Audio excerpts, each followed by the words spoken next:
ఈరోజు మొదలు కాబోతున్నది.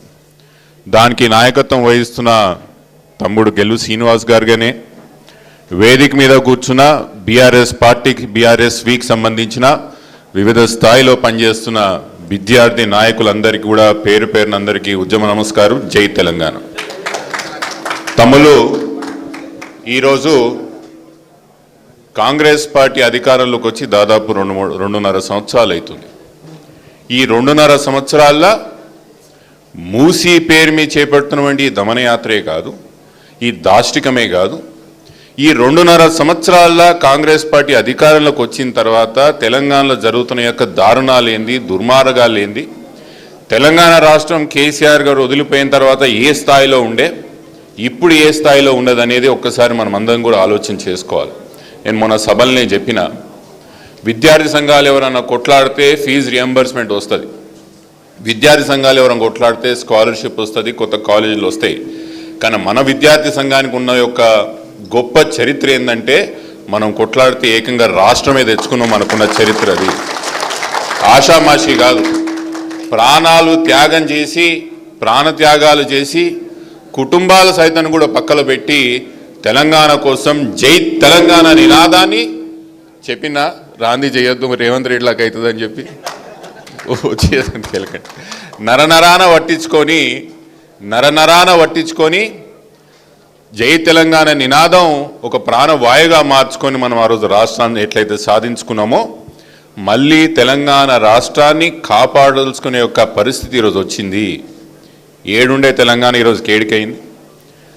రైతులే కానీ, విద్యార్థులే కానీ, మహిళలే కానీ, మైనార్టీలే కానీ దేశవ్యాప్తంగా అన్ని రంగాల్లో మొదటి స్థానంలో ఉన్నటువంటి తెలంగాణ రాష్ట్రం ఈరోజు చేతులు ముందలు చాచి రైతులు, విద్యార్థులు, ఉద్యోగులు కూడా అడుక్కునే స్థాయికి ఈరోజు రేవంత్ రెడ్డి గారు 2.5 సంవత్సరాల్లో తీసుకొచ్చిండంటే, ఇంకొక 2.5 సంవత్సరాలు నిజంగా ఈ ముఖ్యమంత్రి ఇష్టారాజ్యంగా చేస్తే మన పరిస్థితి ఏముంటుందని ఒక్కసారి ఆలోచన చేయండి.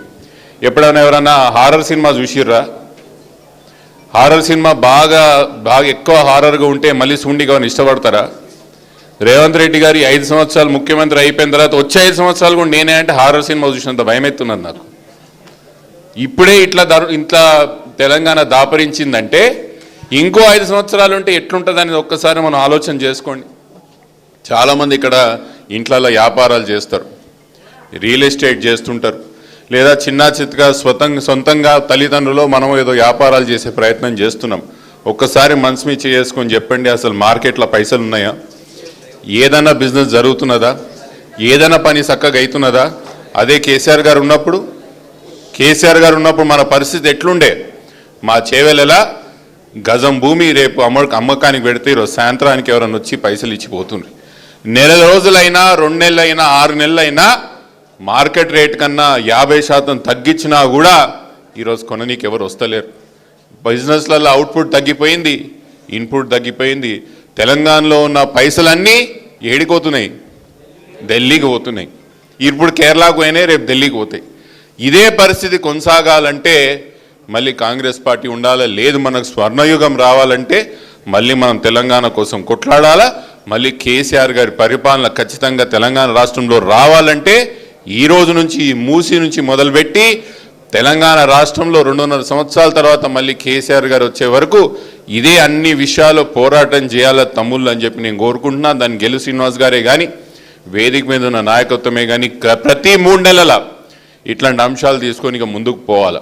ఇక వచ్చేది మూసీ వరకు ఒకసారి మీరు ఆలోచన చేయాలా, ఎందుకోసం చేస్తున్నాడు మూసీ అనేది ఒక్కసారి ప్రశాంతంగా కూర్చొని ఆలోచన చేయండి.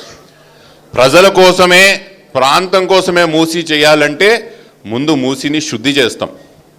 మూసీ ఎక్కడ ఇల్లు పోకుండా అటు ఇటు మనం పెద్ద రీటైనింగ్ వాల్ కట్టి మూసీని నిజంగా కూడా మనం మంచి చేయాలని ఆలోచనలు ఉంటే ఆ విధంగా చేసే ప్రయత్నం చేస్తాం. కానీ ముఖ్యమంత్రి గారు ఏం చేస్తున్నారు? ఇప్పుడు అటు 100 మీటర్లు, ఇటు 100 మీటర్లు, లేదా ఒక దగ్గర అయితే 500 మీటర్ల వరకు భూములు గుంజుకొని దేశంలో సాబర్మతితో పోల్చే ప్రయత్నం చేస్తున్నాడు. అంటే ఒక్కసారి మీరు మళ్ళీ ఆలోచన చేయండి అని చెప్తున్నా. మోదీ సాబర్మతి ఎందుకు కట్టిండు? అహ్మదాబాద్ మంచి కోసం కట్టిండు అనుకుంటురా? కాదు, మోదీ పరపతి పెరగడానికి సాబర్మతి కట్టిండు. మోదీకి ఇతర రాష్ట్రాల్లో పేరు రానికే సాబర్మతి కట్టిండు.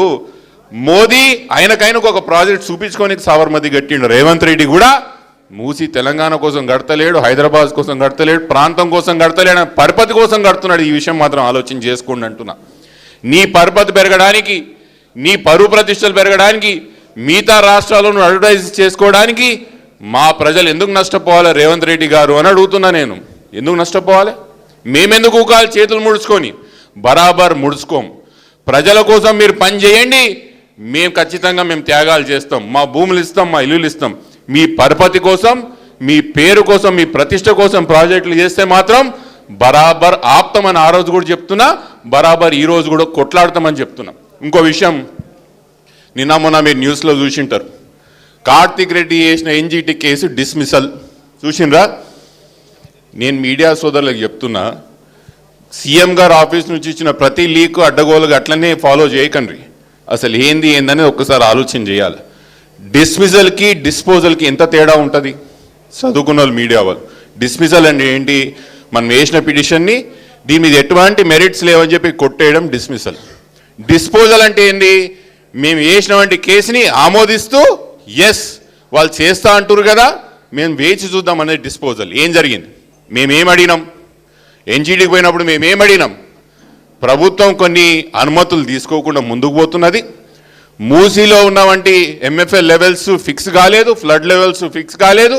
ఫిక్స్ కాకుండా వీళ్ళు ముందరికి ఎట్లా పోతారని మనం అడిగినప్పుడు జడ్జి గారు అక్కడ ఉన్న ఏజీపీకి ఏం అడిగిర్రు?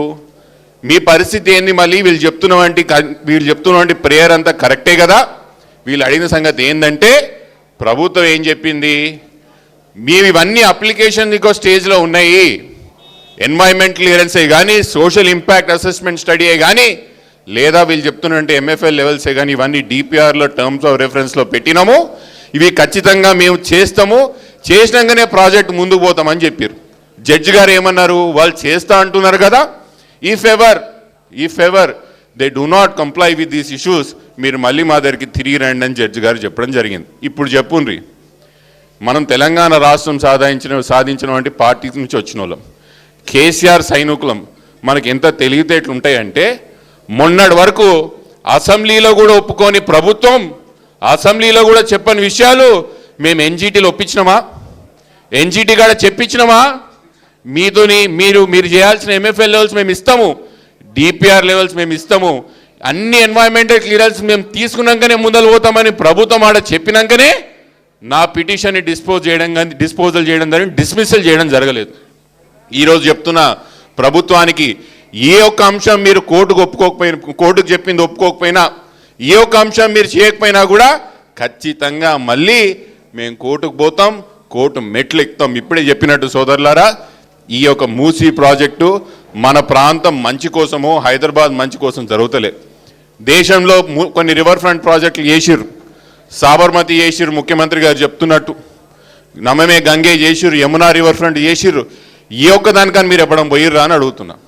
ఏ ఒక్కదానికన్నా మీరు పోయి ఆడ బజ్జీలో నైట్ లైఫో లే ముఖ్యమంత్రి గారు చెప్పినట్టు దాటి చుట్టూ ఎప్పడం తిరిగిర్రా? తిరగలే. ఎందుకంటే ఈ దేశంలో రివర్ ఫ్రంట్ ప్రాజెక్టులు అని ఒక ఫెయిల్డ్ ఎకనామిక్ మోడల్స్, దానివల్ల తిరిగి డబ్బులు ఎవరికి రాలే, దానివల్ల లాభం ఎవరికి జరగలే. కానీ కట్టినోళ్ళకు మాత్రం పొలిటికల్ మైలేజ్ వచ్చింది. గదే ఈరోజు జరుగుతున్న తెలంగాణలో. ముఖ్యమంత్రి గారు మీకోసం మీ పరపతి పెంచుకోవడానికి కడుతున్నటువంటి ప్రాజెక్టు మా తమ్ముళ్ళు ఆపుతారు, ఇక్కడ ఉన్న వేదిక మీద మా నాయకత్వం ఆపుతుంది, మేము కూడా ఆపే ప్రయత్నం ముమ్మాటికి మేము చేసి తీర్థమని చెప్పి మళ్ళీ ఒకసారి తెలియజేస్తూ, తమ్ముళ్ళందరూ మీ అందరికీ యాద పెట్టుకోండి, గట్టిగా కొట్లాడండి, కమిటెడ్గా కొట్లాడండి.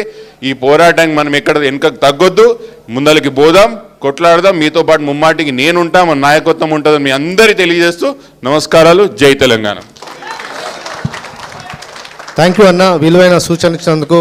మీ పోరాటానికి మా బీఆర్ఎస్ కూడా ఎప్పటికీ అండదండగా ఉంటుందని చెప్పి తెలియజేస్తూ, దయచేసి వచ్చిన టీములు ఎవరైతే మన టీం ఇన్ఛార్జీలు ఉన్నారో వాళ్ళందరూ కూడా వెహికల్లో ఎక్కి మీకు ఎక్కడైతే అలాట్ చేసిన పాయింట్లను అక్కడికి వెళ్ళి ఇవాటికెళ్ళి మన ప్రచారం మనం సురువవుతుంది. ఇప్పటికెళ్ళి ఈ రోజు నుంచే మనం పబ్లిక్ని కలవబోతున్నాం. ఈ రోజు నుంచే మన కరపత్రాలు కానీ, పాంప్లెంట్లు కానీ, వాల్ పోస్టర్ కానీ, స్టిక్కర్లు ప్రతి ఇంటికి కూడా మన స్టిక్కర్ పడే విధంగా ప్రతి విద్యార్థి కూడా కమిట్మెంట్గా పనిచేయాలని చెప్పి కోరుతా ఉన్నా. మీకు ఏమి ఇబ్బంది లేదు, అంతా మన నాయకులు వచ్చిన ఇన్ఛార్జ్ కూడా చూసుకుంటారని చెప్పి సందర్భంగా తెలియజేస్తూ, దయచేసి అందరూ కూడా మీరు వెహికల్ ఎక్కండి. Thank you.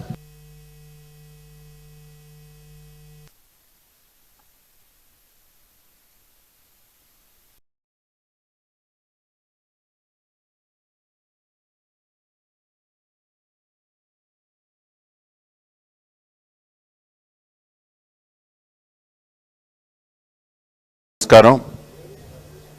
మూసీ పేరు మీద కాంగ్రెస్ పార్టీ చేపడుతున్న ఈ దమన యాత్రకి దానికి వ్యతిరేకంగా బీఆర్ఎస్ పార్టీ ముఖ్యంగా బీఆర్ఎస్వి